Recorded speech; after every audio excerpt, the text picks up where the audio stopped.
Jadi pertama, salah satu yang kita harus imani, kita harus yakini adalah qada dan qadar. Ya kan? Mal iman.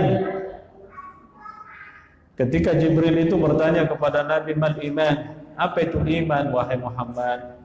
An tu'mina billah, beriman kepada Allah, wa malaikatihi, pada malaikat, wa kutubihi, kitab-kitabnya yang diturunkan, wa rusulihi, nabi dan rasulnya, apalagi wal yaumil akhiri, hari akhirat, hari kemudian, wal qada'i khairihi wa syarrihi, wal qadari khairihi wa syarrihi, qada dan kadarnya baik atau buruknya. Ya. Saya bertanya, apa yang dimaksud dengan takdir? Kalau takdir itu, kalau mau di Arab, di Indonesia kan, takdir itu artinya yang diprediksikan, yang dikira-kirakan nisbahnya.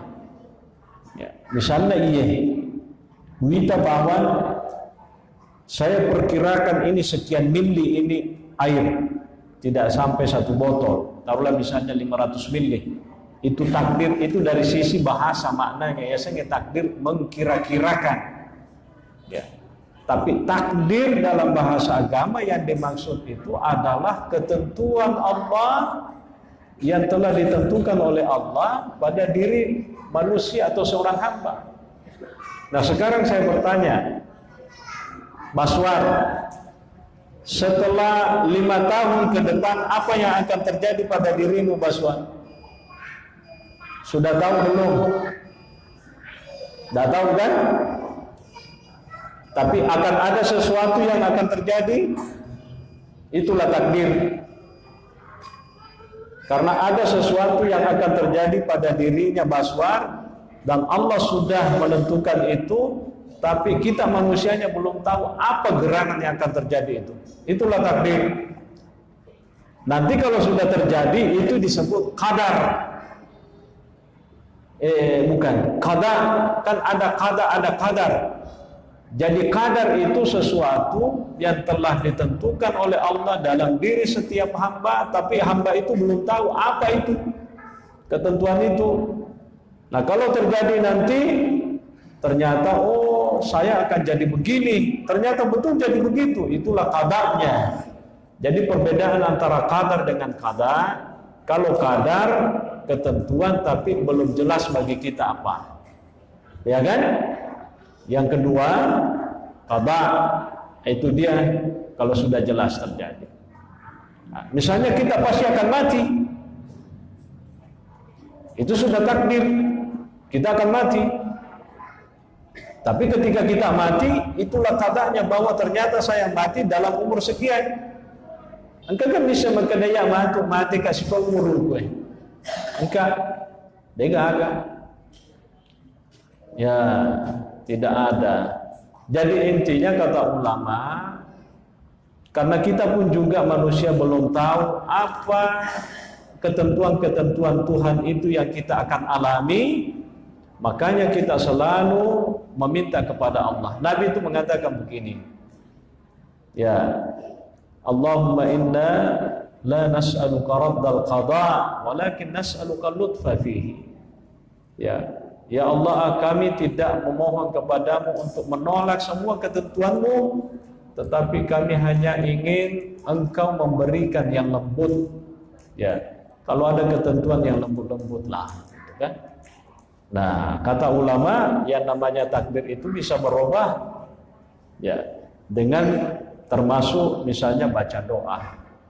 Lalu banyak kita berdoa. Misalnya kita sekarang berdoa, ya Allah panjangkanlah umur saya ya Allah, karena saya masih pengen berbuat yang lebih banyak, yang baik-baik ya Allah. Sementara kita sendiri kan tidak tahu umurnya berapa memang. Ya itu penjelasannya begitu. Ya. Nah manusia itu Bapak Ibu sekalian, mengenai orang yang bunuh diri, ya bisa jadi memang Allah itu telah mentakdirkan orang itu bunuh diri. Tetapi bisa jadi dia mati tidak dalam keadaan bunuh diri, karena dia diberikan apa yang disebutkan oleh ulama dengan istilah qudratut tamyiz. Ya, ada kemampuan untuk bisa membedakan gitu. Ya. Qudratul tamyiz namanya. Ada kemampuan untuk bisa membedakan. Saya kasih contoh. Kan anak disuruh mendrek, ya, disuruh mendrek, ya kan? Tapi disuruh lupa. Kira-kira kalau lupa paling tidak patah kakinya kan? Tapi karena dia mampu membedakan, ya, ada kemampuan untuk memilih dan membedakan. Aku macam pasti dia lo lupa, madong-madong pasti. Itu dia itu maksudnya. Ya, nah, kita tidak tahu, ya kan?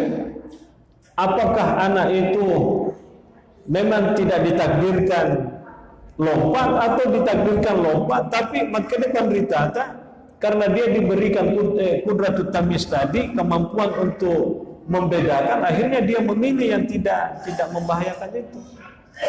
Nah, itu dia. Nah, bagaimana orang yang tadinya misalnya ternyata dia bunuh diri, ya, dia tidak menggunakan qudratul tamyiznya. Ya, dia tidak menggunakan qudratul tamyiz. Pada waktu misalnya, loka kuki diwiris salo, ya kan?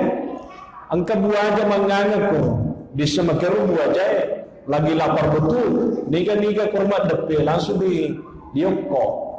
Kalau orang punya qudratul tamyiz, nesengane nama kada kuma depe kai capuka. Tapi dia nak makan dari otak qudratul tamyizna, elok kana tekro makada halo, udah gak jepul. Habis. Itu dia, itu masalah qudratul tamyiz itu, ya. Makanya kita itu diberi akal oleh Allah untuk bisa membedakan. Jadi dia ini tidak boleh kita mengatakan, wah elo-elona pengalatan betul, puelo kumakui. Kenapa Yanu mati begini? Karena kan kehendak Allah juga. Makanya dia lakukan itu. Ada qudratul tamyiznya, Pak. Ada qudratul tamyiz. Manusia itu diberi kesempatan untuk bisa membedakan dengan akalnya sehingga dia bisa melakukan yang terbaik untuk dirinya, begitu. Ya, maka dia bunuh diri kak capuk nasabah elona matupung Allah Ta'ala. Ya, elona matupung Allah Ta'ala memang, tapi pada waktu yang sama kita diberi qudratul tamyiz oleh Allah. Ya, gitu. Saya kira penjelasannya singkat sedikit. Terima kasih.